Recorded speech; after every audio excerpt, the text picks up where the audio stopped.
Podium is proud to be sponsored by Morton, which is right at the forefront of innovation when it comes to sports fueling. And it is, of course, that time of year again, road race season. We've got 4 marathon majors between late summer and the end of the year, and some big events elsewhere too. And to help you along the way, Morton's new improved drink mix should be one of your go-tos. There's 3 versions, and if you've tried it before, well, give it another go, because the mix is now less thick, so easier to drink. It dissolves quicker too, and you don't need to worry as much anymore about its hard water tolerance. Podium listeners can get 15% off as well. It's a one-off code. Just head to morton.com and enter the code PODIUM15 at checkout. It's valid on all items apart from bicarb, and all the details you need are also in our show notes. We're proud to have linked up with Tracksmith for this episode of Podium. Tracksmith is the New England running brand which produces what we think is some of the highest quality running gear you can get. Its 3rd running shoe has just been released, a trail shoe called the Elliott Range. There's also the Elliott Runner for everyday miles. But I love the Elliott Racer, a lightweight carbon fibre shoe I've been using over the past few months. I've mostly been using them for 5K park runs and sessions and seeing the results too. So see for yourself what the fuss is all about and give them a try. Head to tracksmith.com and get 20% off your first order by using the code PODIUM20, all one word and spelt like podium, Podium, and enter that at checkout. Details are also in the show notes.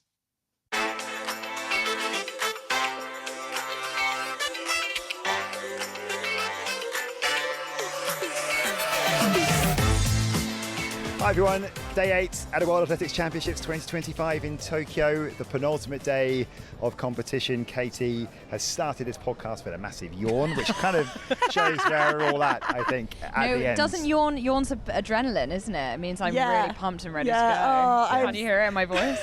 I'm so confused about this whole session, but you're going to lead us through it and it will all be right. You'll jog my memory on everything. Yes, I will, because I didn't see much of it, so I'll just keep on prompting you to tell me what happened. So the situation tonight was, again, Hannah was on the main feed, Katie was on the women's shot put final, I was on the women's javelin final, and between me and Katie we saw like half a session each, because basically your shot final was the start of the evening and mine was the end. Let's start with... there's so much to talk about. We've got chaos in the relays to come. Absolute chaos. Don't worry, we're going to... It's live The longer we delay the relays, the more we might actually know, because there's counter appeals and appeals and a counter appeals. Things are coming through, all kinds of details. We'll get to that. Let's start with the men's 800 metres. It was won by Emmanuel Wanyonyi. It was a fantastic finish. I mean, I saw the last 50 metres and that's it. You've already said, we said it off air, you're really struggling, aren't you? Sorry, I didn't know what was happening. Almost as hard as me in the race walk this morning. Like, I was really, really tired. I think this might have been my longest day in terms of air miles, possibly. Air miles. Let's get to it. So, Wanyonyi, the winner, ahead of Sajati and Arope, who I thought was going to win. I really had the belief in that final 100 metres. What did you make of it in the end? I mean, we all tipped, I think, Atawi to come through and at least get a medal. Didn't get any space. He didn't have space. He waited.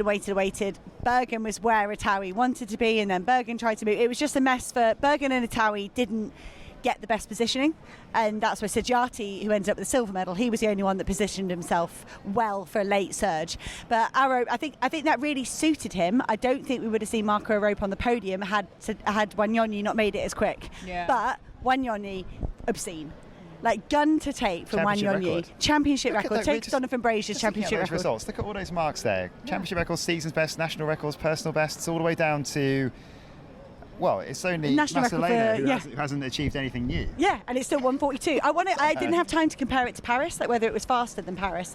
But like Wanyonyi, he kicked down the back straight, and I thought he's gone too big, too hard down the back straight, and that he was going to be vulnerable in the home straight, and he just wasn't. He just dug in. And at 5, we love to say it, 5 more metres, Sajati would have won the World Championships, but it isn't 805 metres. It's 800 metres on the nose, and he ran so well for that bronze medal, and I think he gave himself the best shot at winning. I've said this throughout the championships, that Arope run to try and beat Wanyonyi, and in doing that lost to Sajati. But hey, you got to do what you do. Is that how you see it? Because that's almost like saying what we saw in the Olympics last year, isn't it? When we were talking about curvy Ingebrigtsen. Yeah, that's what I mean. I mean, because I think too focused on each other. Yeah, a rope could have got silver if he'd ran more like Sedjati. Okay. But best we saw of a rope. Easily best all season. Like fantastic. And just that grit of Wanyonyi at the end. Like there was that moment, I think, like you, Rich, where I thought it's about to turn. And he just wanted it so much. He just found that like half a pace. I actually thought Max Bergen was impressive in that. He's such a like tidy runner, isn't he? The way he generates his speed. And like personal best it was 6th place in the end. Like you can't ask for that much more. McPhillips as well, finishing like a train. Well, I think that when the race is that fast, you have to choose the shortest line. And that's what Towie did, that's what Bergen did. They looked at the times and they would have gone. It was even almost like a rope went to lead at 200 and then he saw the split and he was like, no, it's all yours, like crack on. Whereas Cian McPhillips, I think he was pretty much one of the only athletes that ran wide consistently, and his last 100 metres was the fastest out of everyone. And that young man, like what he's done throughout those 3 rounds is just epic. And I don't think it was a bad choice. You know, maybe it was just how it turned out in the first 200. He ended up on the outside and he stayed there. But yeah, when you look, I think his mileage is going to be higher than everyone else, and his last 100 was the quickest. And all being watched on by David Rudisha, the world record holder, who I just wonder, like, what he thinks when he sits and watches those races and how much longer that is going to be his. I mean, surely a bit longer, right? Well, and first Kenyan gold for the men. The women are cleaned up. They've won absolutely everything on the endurance side, and not the 800 though. That's still to come. But the trend for the Kenyan endurance runners has been fantastic. From 1500 to marathon, including the steeplechase, they've got all the golds. Special race on a special night. Should we go on to the women's 5,000 metres then? So I didn't really see any of this at all because I think it was just, we're sort of going through quite quickly at this point of the women's javelin. So won by Beatrice Chebet, ahead of Faith Kipyegon, and Rich Nadia did say to me after, so Kipyegon won, yeah, and I was like, no. I mean, that shows how little I saw of it. So, and Nadia Brattakoti getting the bronze medal. So you're going to have to tell me the story of this. I have no idea. Houlihan led. And I'm gutted. Houlihan led for 10.5 laps at 3:17. 3:0 something, 2:58, 2:58. She really tried. No, maybe it's sub 3. Yeah, Houlihan wound it up. It was super impressive from Shelby Houlihan. Faded in the end, but I think that Faith Kipyegon kicked too early. She just almost, so it was like she lost concentration and she kicked down the back straight, and it wasn't really a decisive kick either. It was just a kind of But do you not think against anyone else that would have been enough? Like her turn of pace. Yeah, maybe it looked normal because Beatrice Chebet was involved. And her turn of pace, I was sat there thinking, here we go. Here's the queen. And maybe you were doing that thing, you know, when you say you see it in real life and you appreciate it as you watch it on the screen, as I was having to do because I was commentating, it doesn't look as impressive. Exactly. Okay. Yeah, this was our conversation, and I was honestly thinking that in the moment, and I was like, there she goes, like she's the queen, she cannot be touched. And then Chebet, it was like someone had put her legs on fast forward, and she was just caning it, and it was the most sort of fatigued I'd ever seen Faith Kipyegon look ever, maybe apart from the sub 4 attempt. Yeah. It was the kick. Chebet. The end. No, but it's great. Brattakoti looked really matched those two on the sprint finish as well. Yeah, her turn of pace as well. Again, like different level to everyone else. No, well deserved bronze. I'm gutted I missed that one. I feel like we shouldn't have told you. You should have plugged your ears so you could have gone and watched it without hearing what happened. Tanaka gave it a go as well. She was getting cheered on, got really good crowd support. She went to go and lead. Tanaka. Every time she went to go and lead, Houlihan just lifted it a little bit, and she was like, okay, like Houlihan's got this. She's keeping it moving. Yeah. Okay. I won't go on a rant about that again. It's not the time to do it. Heptathlon. Should we go there next? Yes. What a story this is. So Anna Hall, the champion, after having all the injury problems she's had, fully fit Anna Hall comes back and just absolutely knocks it out of the park. Kate O'Connor, national record for Ireland, gets the silver medal. And then exactly the same number of points for Talia Brooks and Katarina Johnson-Thompson. That is more mad than 300s for the marathon. But that is more mental. So KJT says, I thought it was a joke at first. I was like, she did. Her reaction was, you missed this completely, was hilarious. Because I think maybe the one thing I'd just criticise sort of generally is that like it's a shame that it wasn't clearer to the crowd what was happening, because it felt like the 800 finished, the energy dropped, all the athletes are down on the floor, and we could see that there was this joint bronze and it was taking ages, but then it was announced that the bronze had gone to the American, Talia Brooks. But not KJT. And then she sees her number and she's like, am I celebrating? Well, she said, I thought it was a joke at first. I was like, why are we both showing up as bronze on the screen? I didn't really celebrate until they put the medal on my neck. I've never seen it happen before, and I've been around for a long time. Well, Jess Ennis-Hill said the same on the BBC coverage as well. Like, I've never seen that before. And that's what Hamish Kerr was saying about the high jump. Like, how have we got 2 jump-offs in 2 consecutive Olympics in the high jump? Like, it just doesn't happen.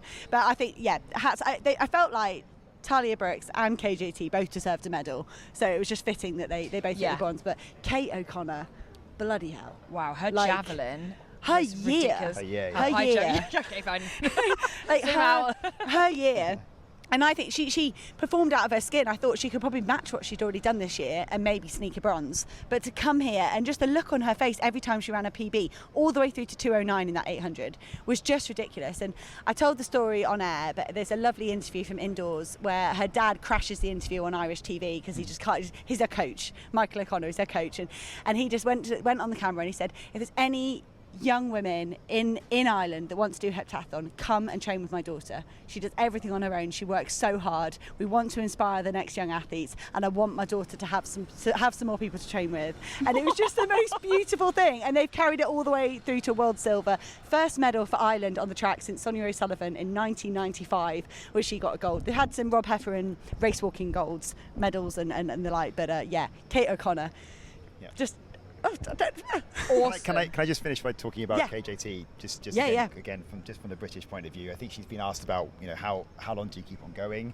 We saw Nafi Tiam didn't get further on today. She competed this morning, didn't she? Yeah, but she didn't come back this she double fouled in the long jump. She'd only hit 5.99, I think, on the first attempt, so she pulled out. So you're looking at that kind of sort of Tiam, Katarina Johnson-Thompson kind of era. And KJT's a bit non-committal about what she's going to do next, but she says, it gets harder and harder every time, but she just loves the heptathlon. But I just wanted to point out that at the Olympic Games, she had a terrible experience. The injury that she picked up, she said, this has held some really sad memories for her. That coming back here, she's basically kept hold of those the whole way through. She wanted to change her narrative. Yeah, the narrative and how she remembers Tokyo. She loves this place. She thinks it's incredible, but she's just got that bad memory for inside that stadium, and inside there today, she came out with a bronze medal and sort of put that to bed a bit. And so those demons will no longer be there, which is a really nice story. We've seen. Again, we talk about narratives and stories and redemption and all that kind of stuff, but that's a genuinely good sort of heartfelt. Such feel good, like three consecutive global podiums for KJT. Like, she's never managed that in her career. She's always had issues, always had injuries or mishaps. And let's just hope she goes Birmingham Europeans and wins. And Glasgow Commonwealth Games will be first. Birmingham Europeans, at least. Let's get one more summer out of KJT. At least one of those, right? Okay, let's go to the relays. The women's 4x4 was actually they were fine. The GB didn't qualify. They had a bit of a shocker. But I think we can skip past that for now. I want to say credit to Natalia Bukowiecka for coming out for Poland. They had very much a B squad and then her, and that's how they made the final. They've rested kind of their other big contenders to get them ready for the final, but she came out. I know you've got to go and do some other stuff, Hannah, so let's not waste you on this on the big story. So 4x4 men. We will start. What's the current status? It's probably changed no since we updates started. that I can see. Well, the situation is Heat 1, absolute chaos. The USA look like they are blocked off by Zambia. Zambia actually end up being disqualified for something else. They didn't qualify anyway. South Africa go through at the top along with Qatar and the Netherlands. So the United States at this point down in 6th spot. They couldn't recover in time. And it looked like they were heading towards no appearance in a final of a 4x4 men's competition for the first time in the history of the World Championships. Madness. It's a big story. But quite quickly, we find out that an appeal had been lodged, and the situation now, if I just try and get this up, at 10:59 Tokyo time. Exactly, and as it goes across, because there might be some counter appeals, right? Who knows? But the statement we have is the USA athlete is affected by Zambian athletes and the team finished the race. Kenya, who were in the same Heat 1, were also affected by Zambia. Both teams did not qualify by place or time. Therefore, a rerun for a place in the final has to be done. The time of the rerun will be taken and informed accordingly. That's going to happen tomorrow morning, I would assume. So, the current teams that have qualified to the final remain in the final. The rerun is to determine an additional team for the final 8+1. The winner of the rerun will be advanced. And that makes sense. So Kenya against USA for additional place in that final tomorrow morning. And that's the right call, because Zambia, I think Zambia were in the wrong place in the lineup. When they line up there ready for the changeover, they were in the wrong place, and it was utter chaos. And it was absolute. It was such good fun. It was. It's hard to commentate on though. I would never listen back to what happened. I was absolutely going to go and find out. But Hannah, like, you know, the chaos. If the commentary is chaos when the race is chaos, I don't think anyone expects you to be on top of that. And actually, I think it just adds to it when no one knows what's going on. I mean, it's just bonkers. It was absolutely. I really think. Unless you just stop talking. No, I didn't implode totally. It was just hard work. We didn't have any start lists. We didn't know who was running. We didn't know what was going on, and they were waiting for appeals from some of the other races. And it was just. But yeah, that as crazy as it sounds, that sounds like a really good solution to have come out of what that mess was. And then they've got to figure out what they're going to do with the team lineups, knowing that they'll have to go again in the We evening. were just saying this. Donovan Brazier, Cooper Lukenhouse. They can only make one change. They can't throw in. Can they make one change and then another change? Yes. So they could make a change. So they make one change tomorrow and then make one more in the evening. Maybe, so maybe they just say, changes. "Can you both just run the same team you had yesterday?" And then we've got like a. Because that's a grey area that none of us know the rules of. No. Well, Katie will, because she's on air. She's going to find out exactly what the rules are tomorrow morning, ready for the rerun of the men's 4x4. Even the other heat was a bit chaotic because we had 2 disqualifications in this one. Brazil and Australia were thrown out. Well, that meant that Great Britain got a automatic qualifying spot because they were due to go through on time anyway. Okay. Well, all 3 teams who got disqualified stepped too far back down the track. The receiving runner was kind of inching back towards the incoming athlete, and they stepped out the zone. All 3 of them the same thing, which is weird, but. Do you think, from GB's point of view, it wasn't maybe as good as we expect from them? Do you think that Matt Hudson-Smith comes back in tomorrow, considering what we've seen from him at these championships so my far? instinct is no. So you think it stays the same, maybe? I think he's hurt. There's been whisperings about a niggle, at least a niggle, if not an injury. I think he stays out of it. Any changes? Maybe Tyree Donovan. He might bring the hurdler instead of Seamus, maybe. He had a decent leg though. Yeah. Well, they'll pick it apart, and Charlie Dobson. I hope he's got a bit more in there. It was a bit hard watching as a British fan, to be honest. Those all but the women's 4x1 was quite hard to watch as a British fan. Yeah. Men's 4x1. Okay, so this wasn't straightforward either. In terms of Heat 1, Jamaica didn't get the baton round. No. So they're gone. Yeah, Ford to Thompson didn't happen. And I think a lot of people were just focusing on the USA. Are they going to get the baton round? Because they've had such a disaster throughout the major championships. Everyone was focused on the USA, and suddenly you see in the corner of your eye that the Jamaica haven't managed to get it round, and Canada win that heat. Perfect. It seems like a team that's been there for the last decade or something And Japan qualified, right? Yeah, they were third in the heat. So it's like rinse and repeat. Rinse and repeat for Canada. Just do what they've done for the last half a decade. Nailed it. What a shock though that Jamaica don't go through. Yeah. So the USA are safely through.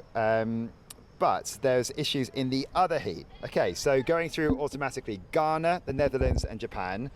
Again, not the story. Great Britain don't complete the relay.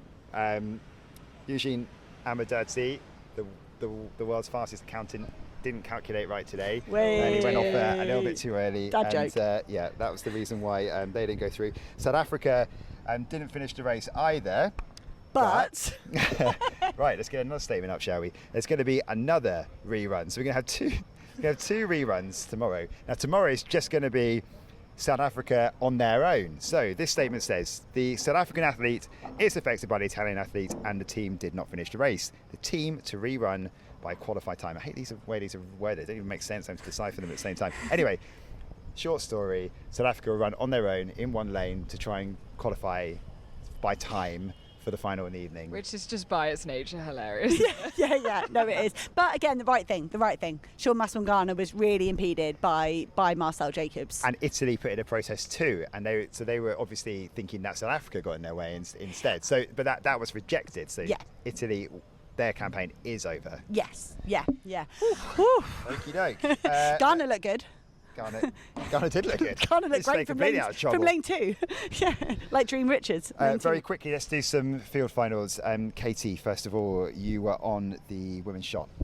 I'm going to leave you guys to it on the field final because I'm moonlighting if you're going to do that, on radio. let's very, very quickly instead talk about the race walks from this morning. Okay. Because I know it's not something that we usually. It's not something that we'd usually cover on the podcast, a lot of race walking. But I think a few of us have sort of really got to grips with it and really enjoyed it. It was very entertaining this morning. So this morning, Maria Perez became the first ever race walker to do the double-double.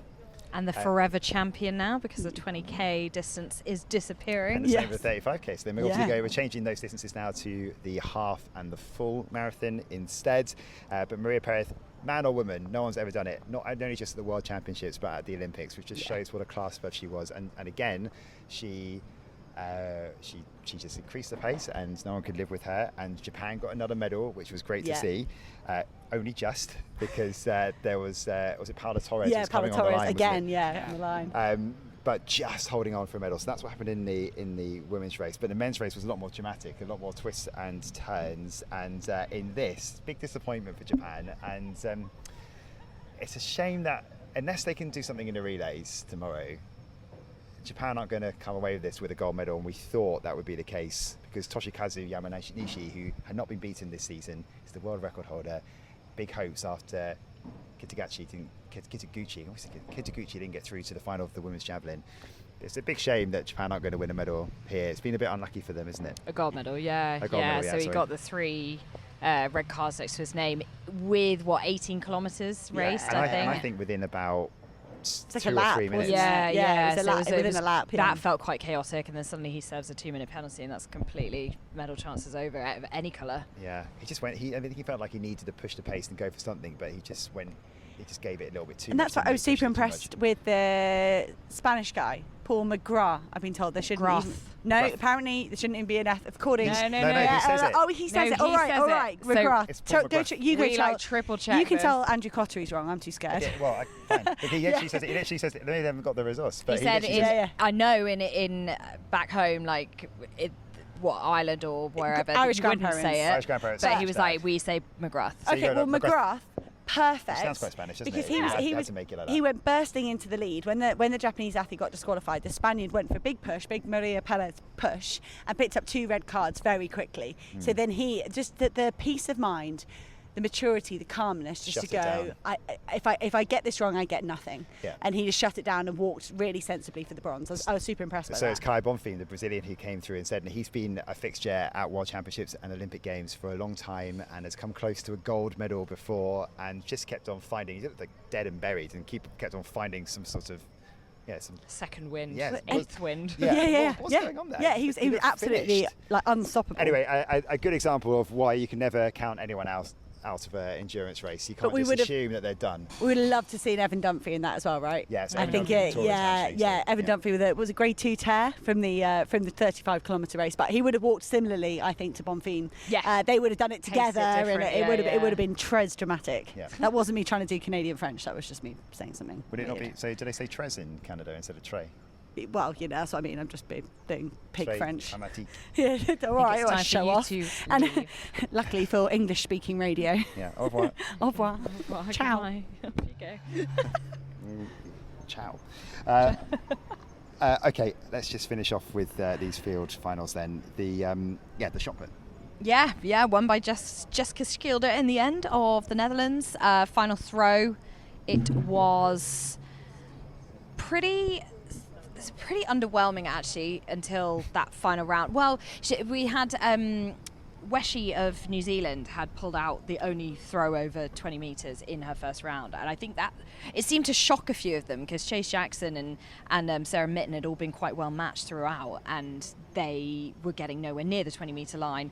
Then she had the classic, wait through until the end, and Schilder just hadn't looked right the whole way through, and she was getting quite irate. You know, like she always looks quite nervous, doesn't she? And her head's down, and then she pulls out a 20:29 in the final round. So not even massive, nowhere near what she's thrown this year. And if you think Chase Jackson's world lead is up near 21 meters, no hat trick. But it was a nice way to finish. It felt like a deserving end to a season that has been really, really solid, and it's a first gold medal for the Netherlands in this event. Chase Jackson also then kind of going straight after and pulls out a 20:21, so she's 8 centimeters back, takes the silver, and bronze then for Maddie Lee-Weshi, who seemed really, really happy. Yeah, that's I guess a slight surprise maybe that Sarah Misson didn't finish inside the top 3. She's had a really disappointing end to the season after also the weird thing that happened at the end of the Diamond League final where she thought she won it and then didn't. So okay, so that's the top 3 of the shot put. In the javelin, again it was a bit underwhelming, I've got to be honest with you. Some of the main favourites didn't get very far at all. Victoria Hudson with the world leads, building it up as potentially Austria's first ever World Championship gold medal. Didn't happen, she was out, 10th place in the end. Adriana Villagosh, everyone's excited about her. She could have become the youngest ever world champion in a women's javelin, finishing 8th. It didn't really and go this for all with the Alina bracket of Kitaguchi not even making the final. Yeah, exactly. So the whole scheduling of this was so that we could finish the evening with Kitaguchi winning that gold. Essentially, we talked about this, didn't we? Japan wanted a Super Saturday field to today, like start with Yamanishi, gold in the morning. And it just hasn't. It's such a shame because I think they've put on such an incredible championships. I think we've loved it here. Oh, totally. The crowds have been great. It's super easy. Yeah. Everywhere, isn't it? And for a host nation to get a gold medal, you really want it to happen. I mean, who knows? The relays have been chaotic enough, so who knows what happened. The winner of this, though, is Yolesi Angulo. Who? Yeah, exactly. No one fancied her at all. She's from Ecuador. 65 meters 12, a new national record. That's her 4th national record that she set this season. She missed the entire of 2024. She had 2 operations on her knee, also had a shoulder problem. Comes into this World Championship debut and wins, basically taking advantage as well of some of the other athletes not performing to their best. Aneta Sietinia of Latvia, winning Latvia's first ever medal in this event, 64, and Mackenzie Little, the Australian, getting back-to-back bronze medals at a World Championship, 63.58. But some of those marks we're looking at... Ecuador have had quite a champ so far, haven't they? It's Ecuador's first ever gold medal outside of race walking as well. So there you go. Another huge achievement, a historic night, and one of those stories that just get completely missed. But I mean, Alina Zengo as well. She's another who didn't perform tonight, and it's maybe the quality of women's javelin at the moment is not quite where we want it to be. But the person who could really drive it all up is Villagosh and Zengo. She can go with her, but Zengo just didn't look right today. She didn't look right in qualifying, and I know you did the qualifying, didn't you? Was that last night or was it in the morning? No, I don't think that was me. Okay, maybe you didn't. No, it was last night actually, wasn't it? No, I was off. I'm getting confused what I was just watching. Yeah, I did watch it. The last thing we should probably do before we go is just quickly talk about the decathlon. I haven't really seen much of that, but we should at least update on the standings. Well, yeah, it's actually been really disappointing towards the end. We had a load of no jumpers in the high jump, or no marks. So we've lost A Hammer, we've lost the defending champion. He was in tears after the long jump final when he came fourth again. I mean, Lepage is gone, defending champion. We've also lost Damien Warner didn't start. Roosen as well, of the Netherlands. Gone. Yeah, Damien Warner didn't even get involved today. So it means at the top of the standings it's Kyle Garland. Yeah, Kyle Garland's been super impressive. So this is the American champion. Pulled out a monster, what was it, the shot put, went over 17 metres. He was the only guy to do that today. And he's just looked really, really solid. Actually had to pull out as well a clutch throw in the long jump. He'd fouled twice. And That's then a big advantage he's got hits over a Sanders' 7.92. there. Yeah, and he looked solid enough. He's quite a stocky guy compared to Scottheim, who's, I mean, not small, but obviously, like, that really shows in the 400. I always think these guys like trying to barrel their way through. So I think it actually sets up for quite an interesting second day. We've got the really quick Puerto Rican, obviously. Tomorrow we've got the hurdles, and then we get into more of those field events. Pole vault could be a big one in Norgebauer. I can't remember which one of Garland and Baldwin are really strong at the pole vault. Maybe it's Baldwin. I can't remember. Someone's going to find that out tomorrow and have a go at me for getting that wrong. But okay, so Kyle Garland with a healthy lead over Scottheim, and that'll all play out tomorrow on the final day, where we've seen lots of relay drama and we could get more, and I'd love to get some more. Totally. One day left, Katie. We can do this, Rich. You're back up in the morning. We're loving it. Yeah. Oh, it's so We're good. I bet the cumulative You fatigue. don't apologise for your tiredness. real. I'm not apologising for I had a mine. first nap It this just time. makes I try and for- always power through, but today Yeah, I you couldn't napped. continue. How was it? Out of 10. Solid 7. It's weird waking up from a nap, though, isn't it? When Yeah, you're this our tired? colleague Rob, when we came down to the stadium, said was talking about the race walking this morning. I was thinking, That was yesterday. what are you talking Oh, no, about? wait. Yeah. What? Right, let's say goodbye for now. This penultimate night of the World Championships. Jai Ne. Auf Wiedersehen.